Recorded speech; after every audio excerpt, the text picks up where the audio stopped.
Good morning. Nice, good, brisk morning out, but it's never too cold to serve God and give God our praise, give Him our thanks for everything He's done for all of us. So again, it's nice to see everyone here. Now we're going to sing a song this morning to get the juices flowing a little bit, and then we get into our message. But again, as always, think about the things that God has done for you, the things that we want Him to continue doing for us. So we're going to sing this song, Everything That I Do It For You. Feel free to sing along, clap, as we sing. Lord, we thank you.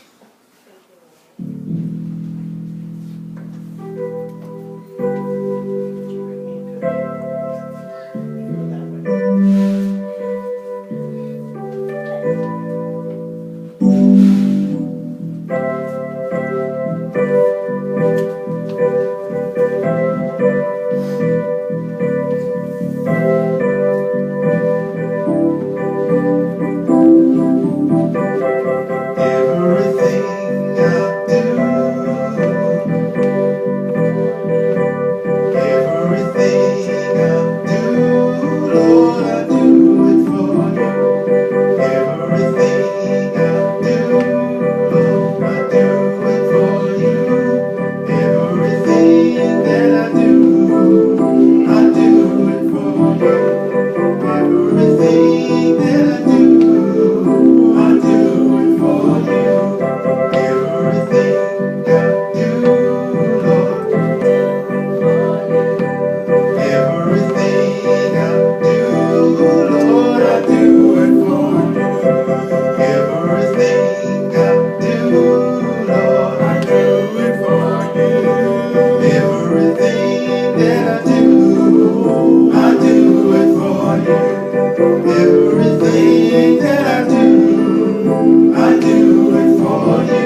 So let's give God a praise offering for this morning.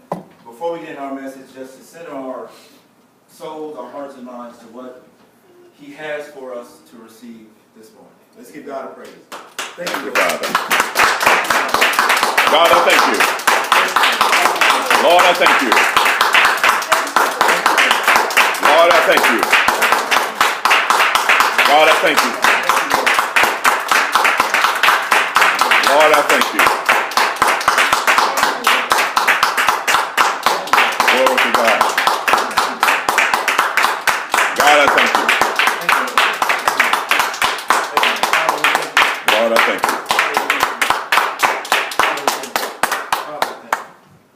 you. All right. So good. Hope we all enjoyed that. A little selection.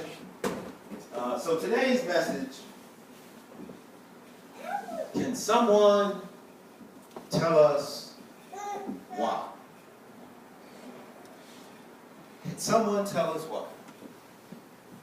So the message is focused on a question this morning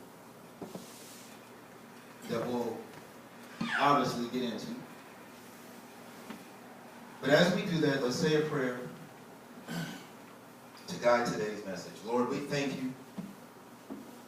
We sincerely thank you for another opportunity to come to you collectively as a group, to put our minds together as we worship, as we receive the message that you have for us this morning.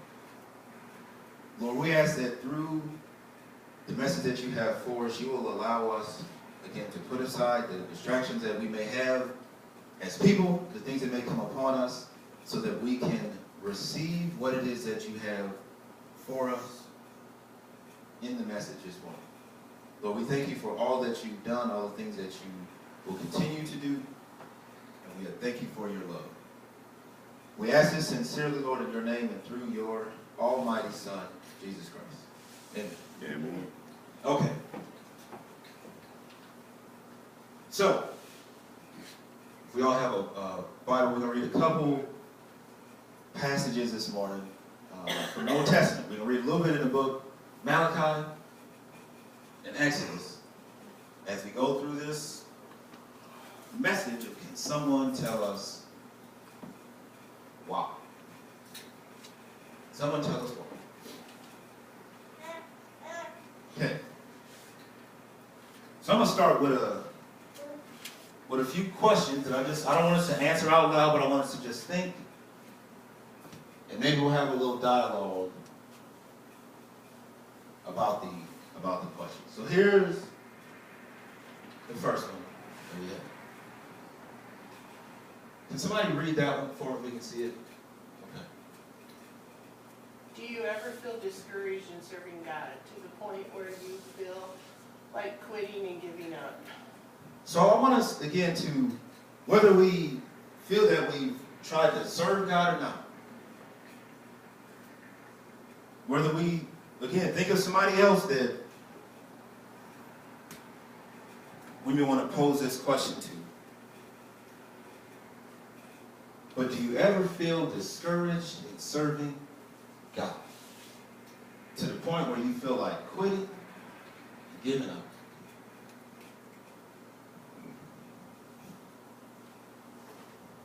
I can say for myself, I wasn't always trying to serve God. I can say that I thought I was living a okay life of not, trying to cause trouble or conflict. But I can't truly say that I was always trying to serve God follow him, do things according to what he would want me to do as opposed to what I want. And I'm not saying today I'm even perfect, because I'm not by any means. But I can say this, as I've gotten a little more clear direction on what God wants for me to do, it is challenging. It's tough. It's hard. Because as we work to get closer to Christ, well, who doesn't want us to get close to Christ? The enemy. So the enemy, again, as I start trying to live right, trying to follow what Christ wants me to do, he's right there to try to throw me off. So it's difficult. It's been many times where I've said to myself, what is it? Why am I doing this? It's a lot of other things that I could be doing rather than trying to serve God and having all these problems, these trials, these complications. To the point where I felt like quitting and giving up. Because that would be easy. But I don't need to serve you. I can just continue serving myself, doing what I want to do. So anybody have anything you want to, not necessarily you have to answer the question, but has anyone ever felt discouraged in trying to live spiritual? Oh, yeah. Okay. I don't think you'd be honest if you said no. Okay. Okay. All right. So what I'm hearing is it's sort of a yes from everybody. Now I will say this: we all probably have different ways of serving Christ. I'll call it. Some of us may serve Him by maybe reading a little more. Some of us may serve Him by helping other people. We all have our own different way because we all have different paths. But whatever your way is, you've been discouraged at some point because of something somebody said or a feeling, or I'm sick, I got these pains, why am I doing all this stuff?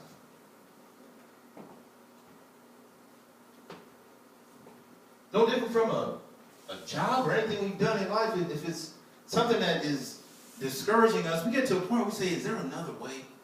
Is there something else that I can do? Okay. Second question. Do you feel burned out from serving God and wonder, what's the use?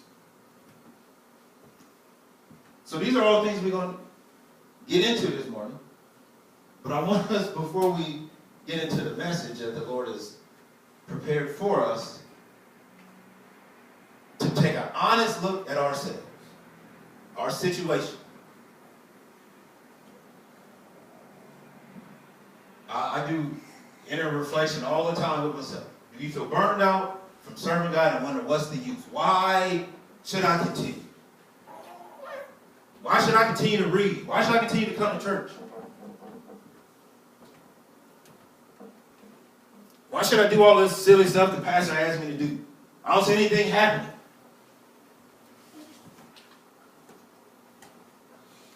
Third question. Somebody read number 3 for me. Do you feel that others around you who don't seem to serve God are continually being blessed while you continue to struggle?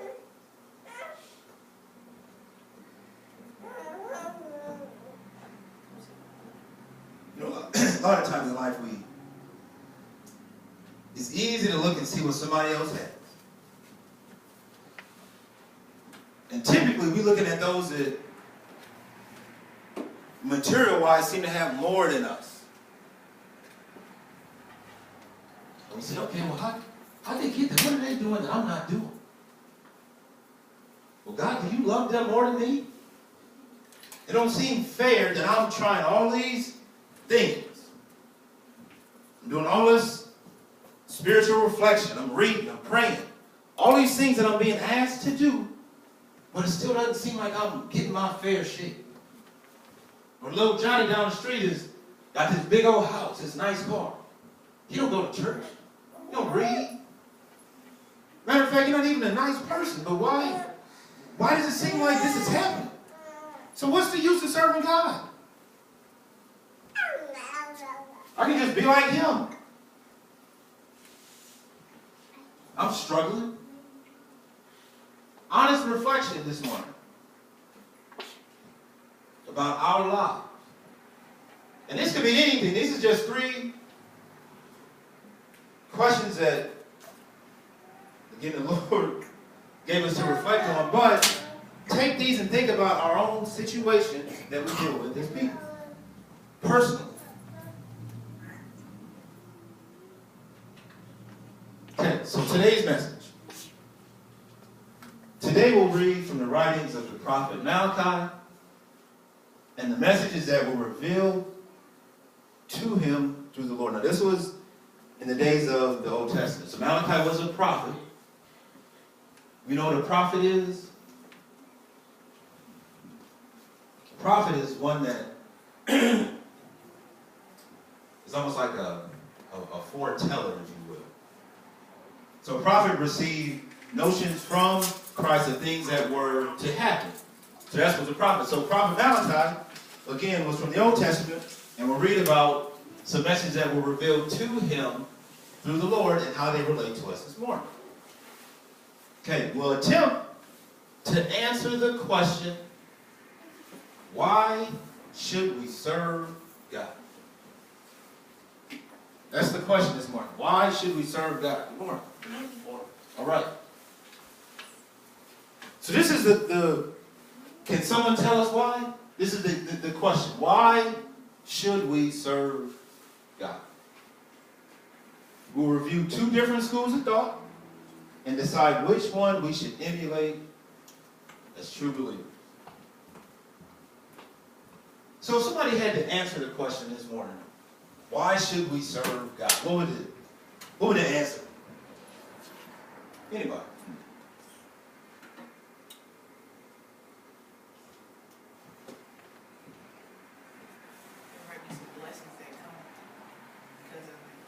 There might be some blessings that come because of it. Okay? Because he's our lifeline. Because he's our lifeline. Okay. Some blessings may come of it. He's our lifeline. Somebody give me one more. Maybe when everything you've tried isn't working, you know, if you're having some sort of struggle and you're trying to solve these problems, wherever they may be on your own and they're not working, and maybe try something new. Okay. Okay. Even if, again, you've never served him before. Like, I don't know what serving God is, but what? Let me try it out. It don't seem like anything else is working. Let me try it. Again, there is no wrong answer to why we should serve God. But today we'll reflect on the core benefit, if you will, of serving God. And what that means to us, again, as true believers and followers. But I want us to, again, remember these feelings that we all have. And sometimes it's tough to talk about. Like, you feel like quitting something, you don't, especially if you talk about quitting on God, it ain't something you want to brag about. But a lot of times we get angry and we'll say some choice words, and a lot of them is against God, which is that's okay. Right? He wants us to have a relationship with him. And with that relationship, we can be open, we can be honest. Just like with anybody else who we have a relationship with. So, this is what we're going to talk about. Why should we serve God? Seems kind of fundamental. We'll get into it. All right, the first thing, this one, you know me, I'm always doing something a little different. So I want everybody in the room to go, so I want us to pair up. And not with the person sitting next to you. So, all right, so everybody pair up, sit wherever. But pair up with somebody that's not sitting next to you. We can do a little exercise this morning.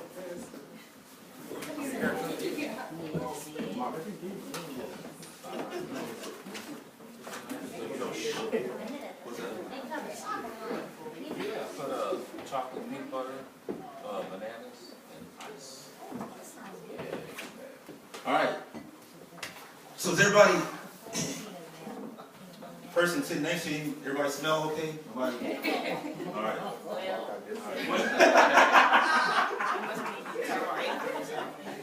Okay, all right. I just want us to all be comfortable. All right.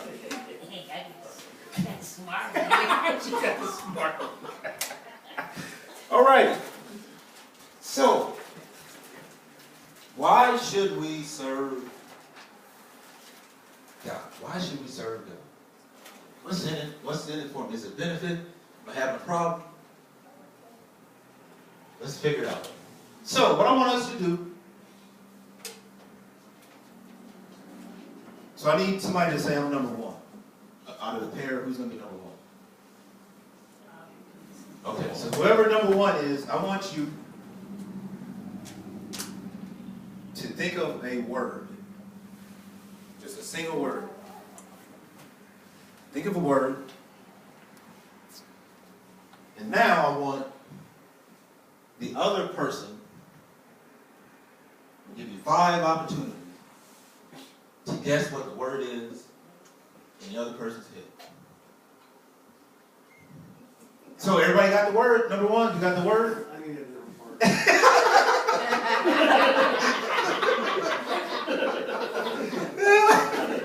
It's so funny you mentioned that. Wow. All right, so this is going to be good. I can already tell. All right. So all the number ones, you got the word? All right, so number twos, Okay, give them 5. just any word? Any word in the universe. Any word.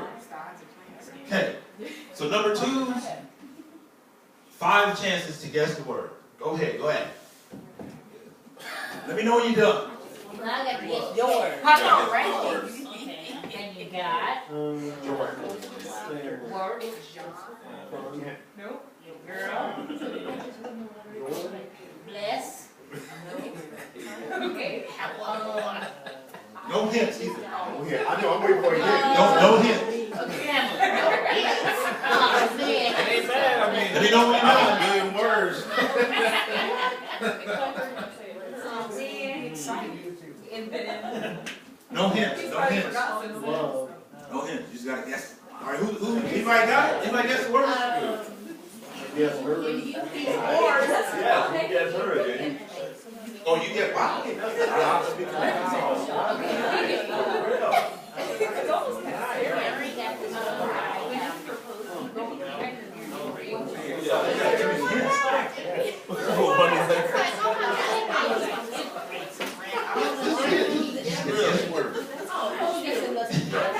Okay. All right. Okay. Everybody done? Yeah. Yeah, it was the first one. All right. Anybody get it? Nobody got it. Well, Wilford got mine and Matt got Lisa's. All the words in the word. Wow. So were there hints involved? Hers too. Okay. All right. So now let's flip it. Number 2s, get the word in your mind.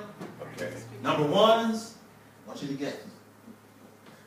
1, 2, 3, go. Deal.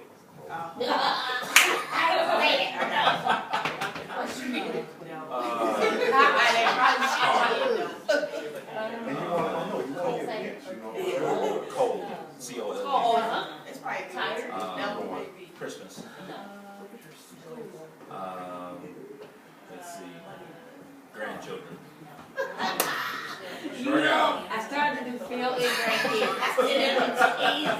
Because it's too easy. All around, that's not. Work out. When your group is done, hold your hand up. Group is done, hold your hand up. Yeah, we can still be done. No, it's just kids. Oh, it's some random one. You can't like. Raise your hand. Okay, raise your hand if your group is done. Okay. Anybody get it? No. Nobody got it. All right, we're gonna try this again. Number one, get your word again. Go again. Remember, no hints. Number ones, get your word. Number two, start guessing. Go ahead. What'd you say? Go ahead. Yes, good job, man. Yes. I guess you get a paid. We got it. No God. Okay. When you're done, throw your hand up. No money. No. Florida. The Florida's warm. Can you get up? No. Omaha.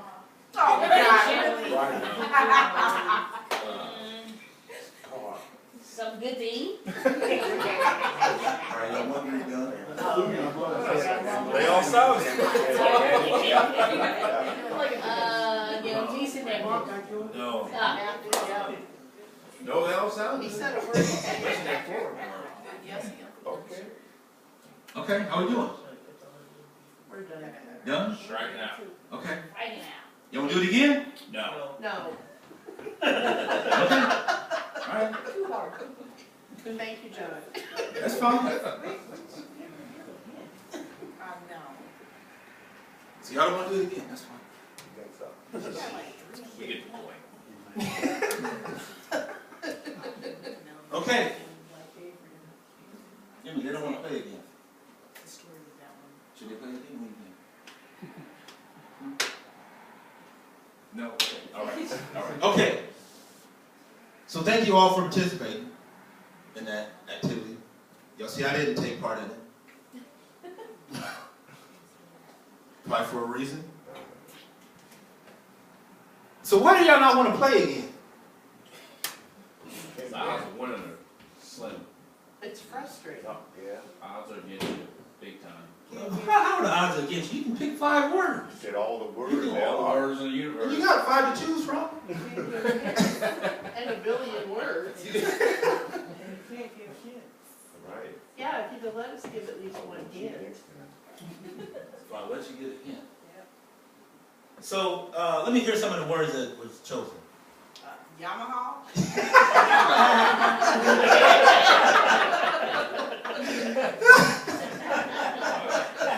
So Yamaha was. That's hard. That's a brand. They make cars. Oh, okay. and Oh, make we looked at keyboards. Oh, she got Oh, from the keyboard. They make Oh, all kinds of yeah, stuff. yeah. All right. What was another word? What was another word that was chosen?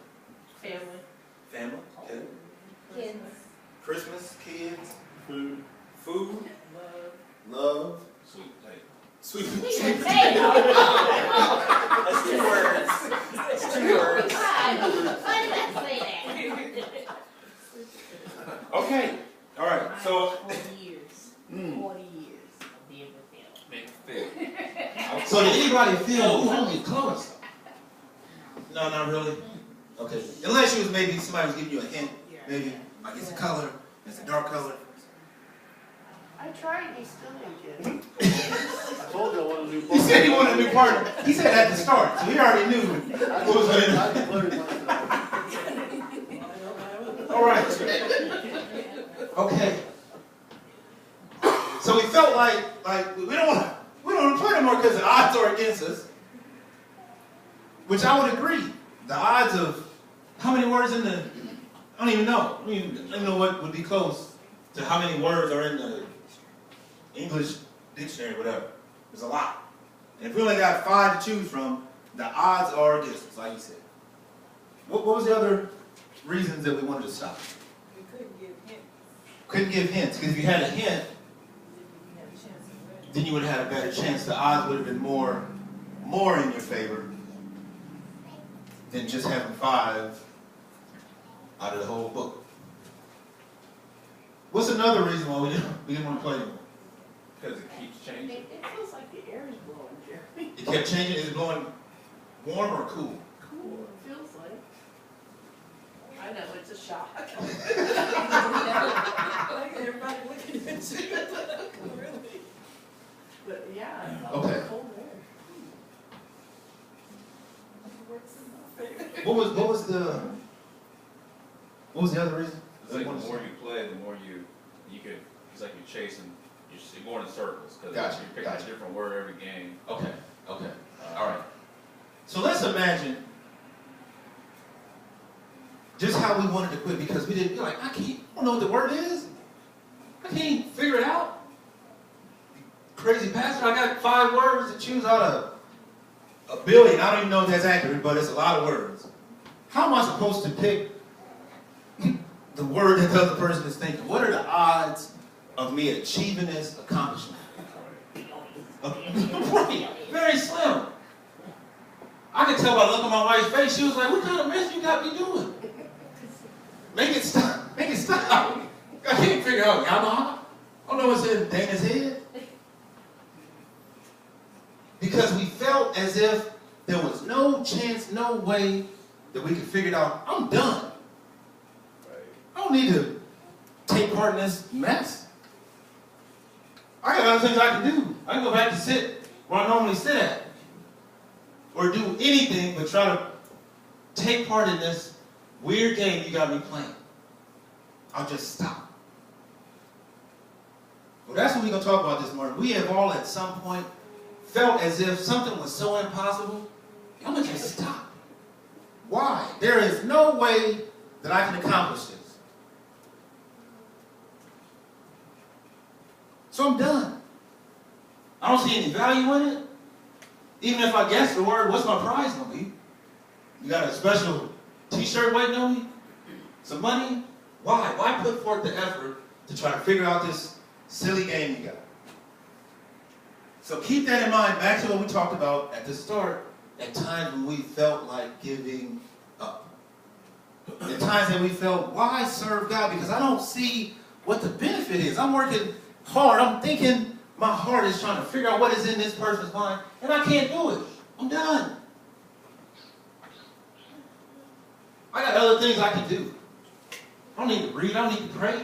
I don't see the benefit of it. Can I get a little hint? God, give me something. If you give me a hint, maybe I got a better chance at answering the question. Just give me a little something. Give me a little something so I can work with, that maybe I can answer the riddle, the question. Okay. So we're going to read, to start in the book of Malachi. So we're going to read about 2 groups of people, if you will, in this book. One group is a group that we, as believers and followers, should emulate. The other group, we'll read about them too. Okay. But I want us to look in this image down below. Can y'all see that? Can we see the image down there? Okay. What does it look like? A whole herd of people. Whole herd of people. Can't even see the end. But it's a lot of people in that picture. Where are they going? What are they doing? I don't know. There's a lot of people. Marching? Going somewhere. Down that street, that road. Okay, so remember, we read from the book of Malachi. Malachi was a prophet who would receive hints, signs from the Lord of things that were to come. This is in the Old Testament. Okay. Verse 13. So Malachi chapter 3, from the New Living Translation, verse 13 says, "You have said terrible things about me, says the Lord." So, what does that mean, Pastor? So let's say, so we was playing that game, we had to figure out what was in the other person's mind. Let's say that I just walked out of the room and then come back for like a half hour and y'all still sitting there playing this game. Y'all gonna probably say some stuff about me as I'm out. What kind of, I won't try to determine what y'all would say about me, but I'm sure it'd be some, is he wired right? He seemed a little off. Why would he have us do this? So, the prophet Malachi said, this is what the Lord gave him. He said, "You have said terrible things about me, says the Lord." The people were saying terrible things about the Lord because they were frustrated, because they couldn't figure out this riddle, this puzzle of trying to be spiritual. They got frustrated and said, this God, what is it? We don't seem to be going anywhere. How am I supposed to guess the word? I can't figure it out. What good is he? Crazy God. I got something else to do. So this is what was happening. And these are people of Israel. Saying terrible things about me. This is what the Lord was telling the prophet Malachi. Okay. So I was out. I come back 30 minutes later. Hey, everybody. You got your words? Oh, no, we don't have them. Did y'all talk about me when I was out? No, what do you mean? We was having a good old time. We thought you had a great game. Yeah, we're just trying to figure it out. What happens is now, the Lord confronts the people of Israel. Okay, what were you saying? We weren't saying anything about you. What do you mean? We never said terrible things about you. What do you mean we said something bad about you? No, we didn't. A lot of times when we are confronted with our troubles, our struggles, our failures, it's hard for us to admit to them because we've got pride. This morning, it's funny. Kids woke up, they went down. So we learned last night that, or I did, that our little girl Avery loves Hershey's Kisses. We was at a little Christmas function and the little boy gave her candy and she was eating all night. So we got up this morning, we were supposed to be eating breakfast. So he was at the counter. I said, where's Avery at? Couldn't see her. So he's at the little counter. And I couldn't see her. She was down on the ground. The food was ready. So I said, Avery. I said, what are you doing? She comes up, chewing. She had grabbed a little candy cane of Hershey's Kisses and was eating chocolate before her food. So, but she knew that she probably shouldn't be eating chocolate before she ate her breakfast. And she's 3, and she could figure it out. Now, I didn't tell her in the morning, don't you eat no chocolate, but I told her last night you can have some, so she knows it's not something you eat all the time. But, anyway, even at that young of an age, we know right from wrong. Now, that wasn't some big thing, but again, the fact that she was down hiding and eating, she knew that it probably wasn't right. Just like we do as people. When we are confronted with something that we know is not right, we tend to tell a different story. Okay, so the people said, what do you say? What do you mean? What do we say against you? Nothing. He said, but you said, what is the use of serving God? Because we have problems. There's things that I'd like to have that I can't get. I've been praying. I've been fasting. I've been reading all these things, but what's the use? I can just go and follow my own belief. Do things on my own. How you feel, Deb? No more cold? Yeah. Okay. Okay. Now again, this is the prophet. So the prophet knows what's going on. He said, you said, what's the use of serving God? This is what you said. You can try to make up whatever it is you think, but I know what's been going on. You've said, what is the use of serving God? Okay. Who can read that? What have we gained by obeying his commands? As we look at our own lives as people, when we've made a conscious effort to obey one of the Lord's commands, we try to live right, but things still cause confusion, cause conflict, problems. Well, I still can't pay my bills. I still don't get along with my wife. I'm still having trouble with these kids. I'm still struggling with this ache, this pain. What's the use? Why? Why should I obey his command? I don't see no benefit in it. These are all questions that the people of Israel posed because of situations that arose in their life. It's so easy for us as people to put the blame on somebody else. Well, I'm not getting this money because God don't love me. It's never about us. It's always about somebody else or something else that we can blame other than ourselves. Okay.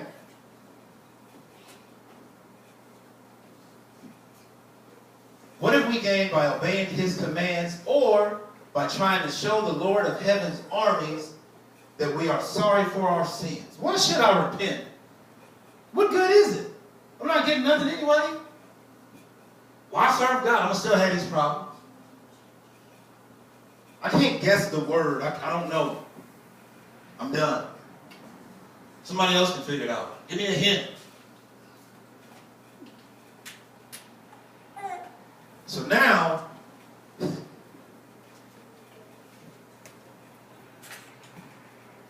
let's say we go out on the street. Somebody else plays the game. Same game we play. And they guess the word. Like, how did they guess that word? I don't know. What happens, now we start to criticize, ridicule those others who seem to be being blessed when we're not. Well, why are they getting all this stuff and I have nothing? I have nothing to show for it. I'm going to church. I'm reading. I'm studying. I'm praying. I'm doing all this work for nothing. But now all these people out here driving around with shiny cars, big houses, bunch of money, got all this health, strength. And what do I have to show for it? Nothing. So from now on, we will call the arrogant blessed. So now they done really got bold. It's okay, God. Well, you just blessing these sinners. So now they real serious. Right, now they got real worked up. Okay, God, I'm going to show you how I really feel about you. Because of these things that I see going on in my life. Things that are going on. This is, again, the first group. I will say this too. In this first group of people, as we identified down here, it's a crowd. It's a lot of them. A lot of people tend to put themselves before Christ, before God. Sometimes we won't know it. Because a lot of times it's disguised as love. It's disguised as being generous. Everybody's doing it. A whole lot of people. It must be something right. So now we'll call it the arrogant blessed. Who can read that next line for me?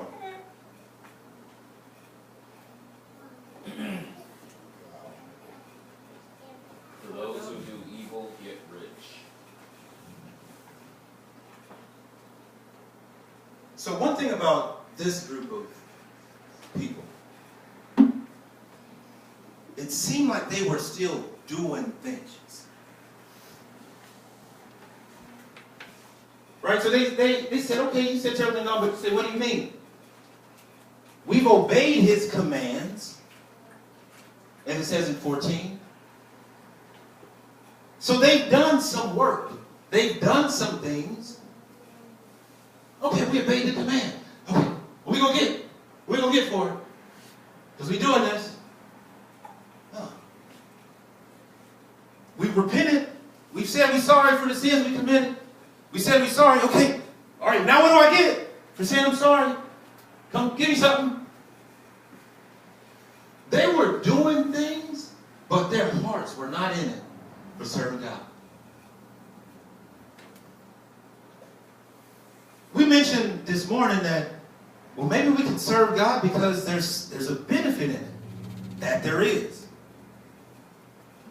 But this first group of people lost the true motivation behind serving Christ.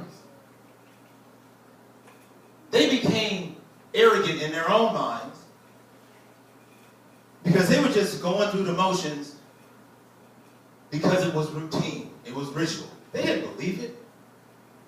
Of all the things that the people of Israel went through, the things that they were brought out of, and we'll read about this in a second, they became people that just said, well, God, you owe me. You owe me for these things that I've done. When you going to pay up? I think you need to give me a hint to this word, God, because I earned it. I can't figure out what word it is of all these millions of words. You owe me something. That's what these people went through. For those who do evil get rich. Not even more blaspheming against them. God, the people that have done bad, you keep giving them stuff. These are all the things that the people were saying about God because of how they felt and what they felt they were not receiving. It's no different from us today.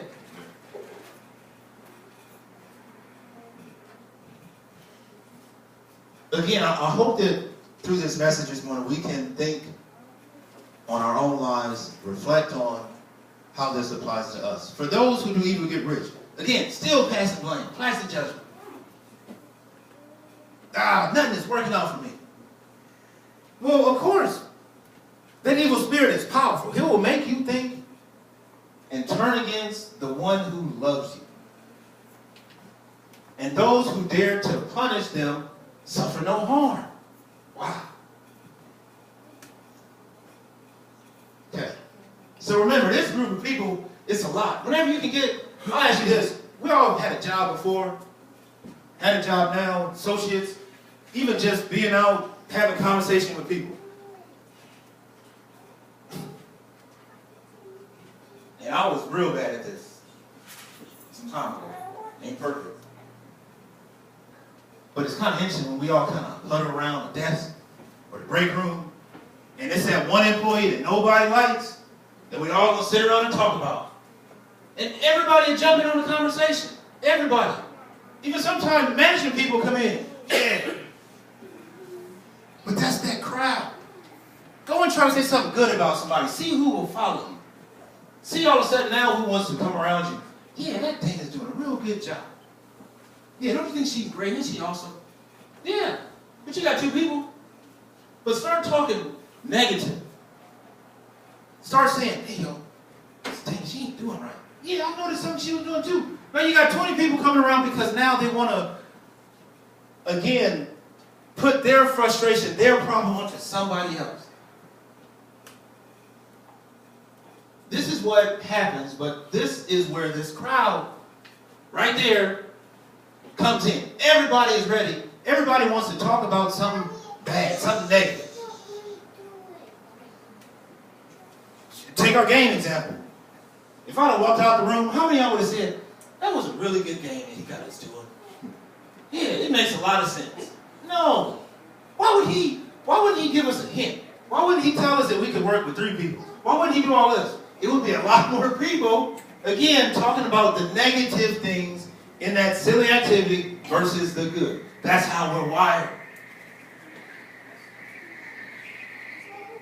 But we don't have to, because we have the Holy Spirit that can bring us out of it. Okay, we're going to read a little bit in Exodus. I'll try to move this along. So in the book of Exodus, we're going to talk about the people of Israel and what they did as people.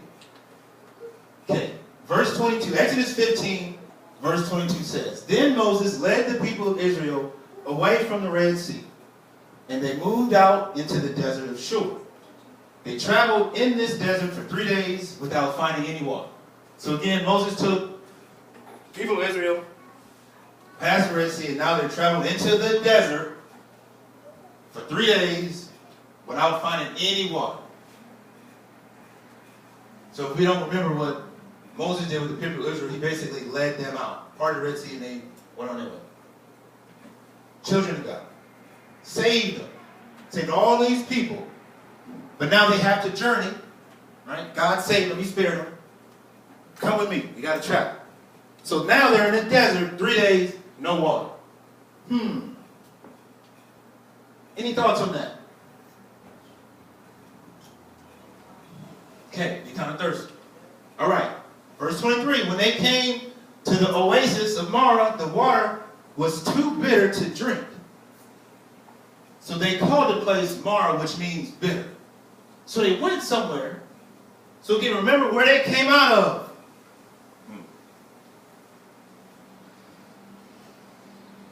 We as people have to remember the things that God has done for us. It's so easy to get caught up in what we don't have, the problems that we have, but we tend to forget about the things that he got us through. So, these people, they found some water, and it was too bitter. So they called the place Marah, which means bitter. All right, we went 3 days in the desert. We came from being trapped. We was in bondage. Now we're free. Man, this water is too bitter. Can't drink it. When the people complained, then the people complained and turned against Moses. Turned against Moses. Moses, the one that freed them, they turned away from him. Moses, no. How you going to have me drink this bitter water? I don't need you. I don't need to play this game. I can go home and make up 10 words that I know and I can pick the 5 myself. I got a 50-50 shot of getting it right. So they turned against Moses. Now they said, what are we going to drink? What are we going to drink? Because I don't like that bitter water. I don't like that water from the tap. I can taste the iron in that water. No, I want some filtered water. That's us today.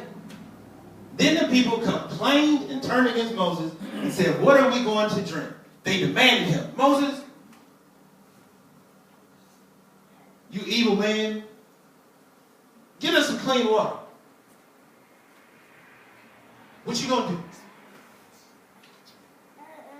So Moses cried out to the Lord for help. Moses was just working on behalf of the Lord. He was doing his job, what the Lord told him to do.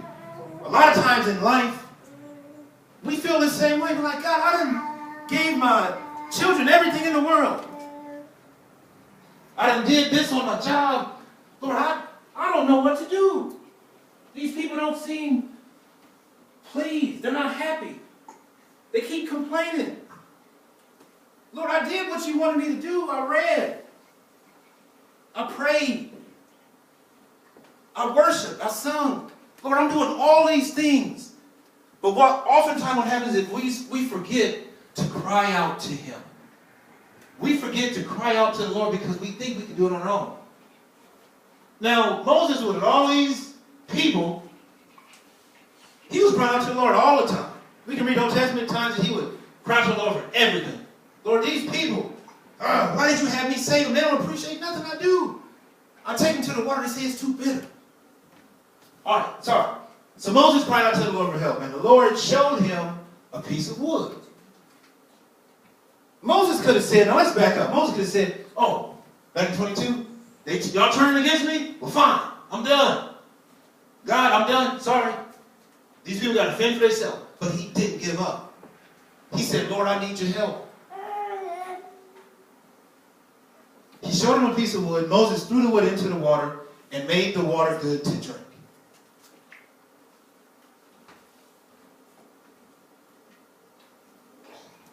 It was there at Marah that the Lord set before them the following decree as a standard to test their faithfulness to him.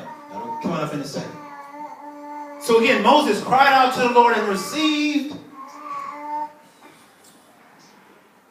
further direction on what to do with these people. Okay, let's give them some clean water. Since they don't want this bitter water. Throw some wood in and make it good. Okay. You think the people were pleased? Should have been. If I was in the desert for 3 days, I have not ever been. Hopefully I'm not. I think I would be excited to get some bitter water. Just myself. But again, the crowd, though, the majority of people weren't. There was probably a few that said, yeah, let's Let's be appreciative of this bitter water because it's something. But we know what happens when you get a majority of people. They're going to overrule the few. Okay, moving on. This is the decree that he gave. He said, if you will listen carefully to the voice of the Lord your God and do what is right in his sight, obeying his commands and keeping all his decrees, then I will not make you suffer any of the diseases I sent on the Egyptians. For I am the Lord who heals you. That first word in that decree is if.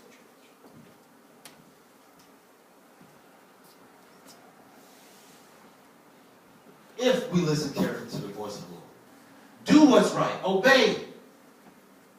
I will make you suffer like I did these others that did not obey. I am the Lord who heals you. I have all power. Okay. After leaving Mar, the Israelites traveled on to the oasis of Elim, where they found 12 springs, 70 palm trees, and they camped there beside the water. So they was in paradise, if you will. Again, palm trees, water, clean, fresh water. Okay, but it was a process. Because they wanted to just stop. Moses said, Lord, here we go again, these people. Help me with them. I always got to cry out to you. I'm not going to give up because I know who I serve. I know why I serve you. Again, our question this morning, why should we serve God? Why should Moses have stayed with those people when he could have just left? God, I don't need this. He knew what he was doing it for. He knew where God had brought him. Moses couldn't even talk. But he was thankful. Just like us as people, we have to remember where he brought us from. Right? We're not more smart than God. We think God gave us all a little bit of knowledge that we have to use it to his benefit. Okay. All right. You see the picture down there? Somebody describe that one to me.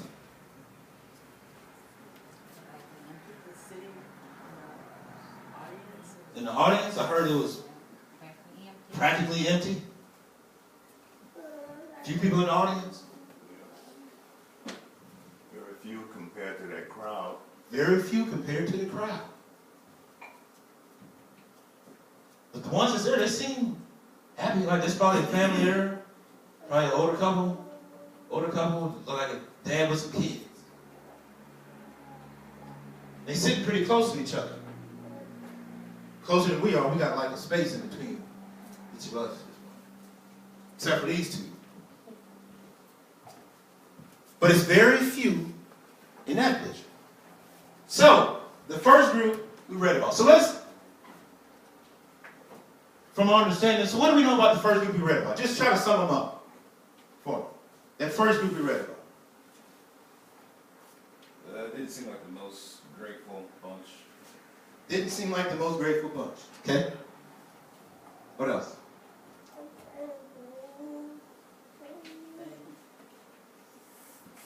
They got upset at Moses.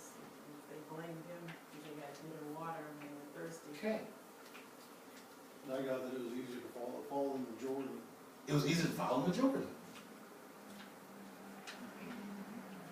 We had I digress a lot of times, but we had a little project at one of these schools. And there was an alarm that went on. And the whole school evacuated. So there was some construction going on in the school while they were still having school at the same time. So the area where construction wasn't happening, the whole student body, they cleared out. Principal, building engineer, they all ran out. But on the side where they were doing the construction work, they all stayed in. And so I was in the meeting. I said, did y'all not see all the people running and leaving? They said, yeah, we just thought it was a false alarm. Which it was. They knew what was happening. But it was only a few that knew what was going on. The others didn't know, so they said, hey, I hear an alarm. That means it's a fire. I'm leaving. A lot of times with these situations that happen, when we see a group of people start running, man, I'm following them. Because it must be something that's not right. So it's easier to follow the majority. Okay. I would say these people were self-centered. Again, like we said, they went through the motions. Okay, they obeyed some commands, but they got to the point where they said, okay, God, you owe me something. What you going to do for me? All right, so Malachi 3, verse 16. Then those who feared the Lord spoke with each other. So fearing the Lord is a good thing or a bad thing? It's a good thing. Why is it good to fear the Lord? That's what we should fear. We're scared that we're going to not please him. That's what the fear is. The fear is that I'm not going to serve you like I should, so I'm scared to do something that's outside of your command. That's what we're talking when we fear the Lord. So in this room, we all fear the Lord. These people, those who feared him, they spoke with each other because they were like-minded.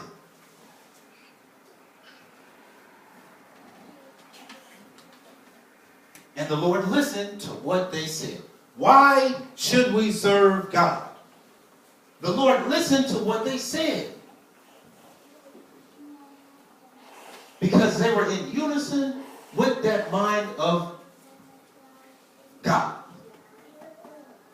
The Lord listened to what they said. In his presence, a scroll of remembrance was written to record the names of those who feared him and always thought about the honor of his name. Do we think Moses feared the Lord? Yes, he feared him. He said, God, in that situation, Lord, I need you to do something with these people. I can't figure it out, please. Because if I do what me, as Moses would want to do, I fear that I'm going to do something wrong. So I need you to show me how you want me to handle this situation. A lot of times we think we're so smart, went to college, got all this education. I can figure this out. I don't need God. I'm educated. This is what I would do. Well, what I would do, I'll go out down to the store, buy these people some bottled water, or get a tablet that I can put in the water that's going to make it pure for them to drink. That's what I'm going to do. Try and see if it works. When we cry out to God, is he going to give us the wrong answer? No. Yes, Moses got discouraged, just like we do. But he did not give up. He didn't try to do things the way that he thought they should be done. He followed Christ. He followed God to get his answer. Okay. In his practice, scroll of remembrance was written to record the names of those who feared him. And always thought about the honor of his name. God has favor in those that don't give up. Those that try to follow him. Those that say, God, I can't figure out what words you want me to think about, but I trust that I'm going through this for a reason. I'm not going to give up on you. Even when it seems impossible. I'm not going to stop. They will be my people, says the Lord of heaven's army. These few, right there, those are your people. Because they're talking with each other. They fear the Lord. They don't want to do something wrong. That's where we should be as people this morning. And serving God. And at times, it may not feel like anybody else has got the same belief or is going to stand with us. Because that's not where the crowd is. The crowd is out doing a lot of other stuff. They're not in here. Even when you see, at times, a crowd of what appears to be so-called believers, a lot of folks are just going through the motion. Oh, yeah, I'm supposed to go to church Sundays. That's right.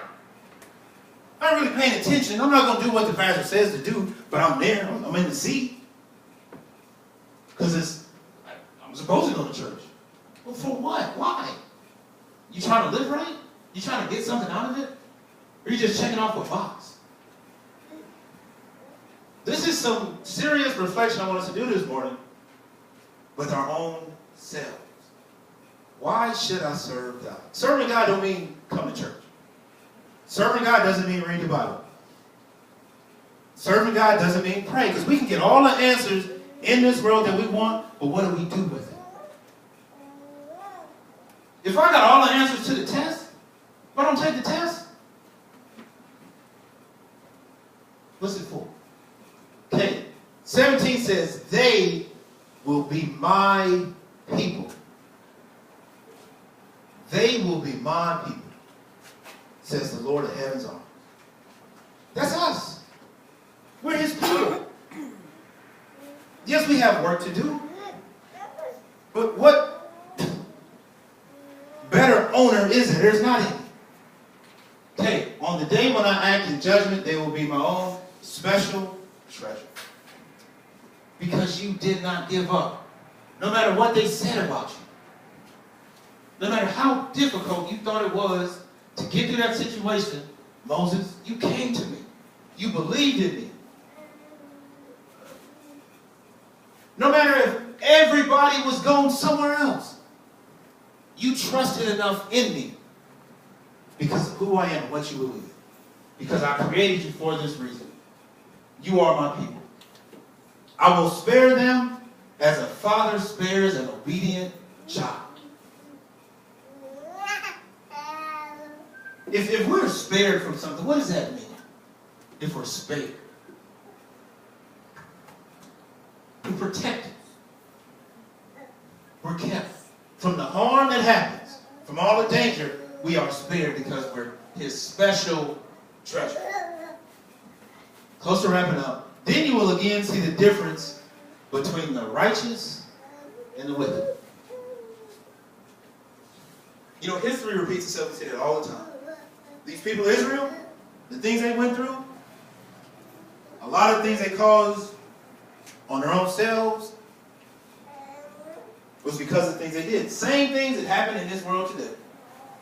It's a cycle, like we talked about a couple weeks ago. Between those who serve God and those who do not. That's the difference that we'll see.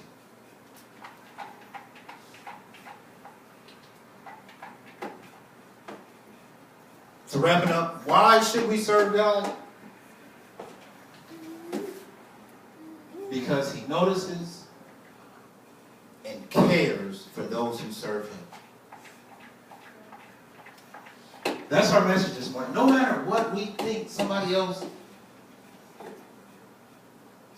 situation is, boy, they in much better shape than I am. They ain't doing nothing. They never go to church on Sunday. They never break out a Bible. So what? Why do we do it? Because we know what God we serve. We know that the one that we want to care for is God. We want him caring for us, not anybody else. If we try to leave our care into our own hands, we'd be a mess. But why do we serve God? Because he cares for us. That's why we don't give up. That's why we keep playing that silly game. No matter if I had us play it 10 times, just keep trying. Keep trying. The Lord hears us. He sees us. He knows everything that we do. Do it for his pleasing and we will not fail. Trust and believe when we put him first. When we don't stop. When we don't quit. When they talk about us in the break room, we feel all alone. When we compare the group to the few, know that the God that we serve has the few in his hands. Amen.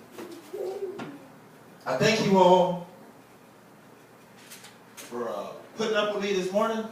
Again, I thank the Lord for using me to, again, once again, deliver his message. I'm just a vessel that God uses to get his word across however he needs. He uses me. He uses all of us.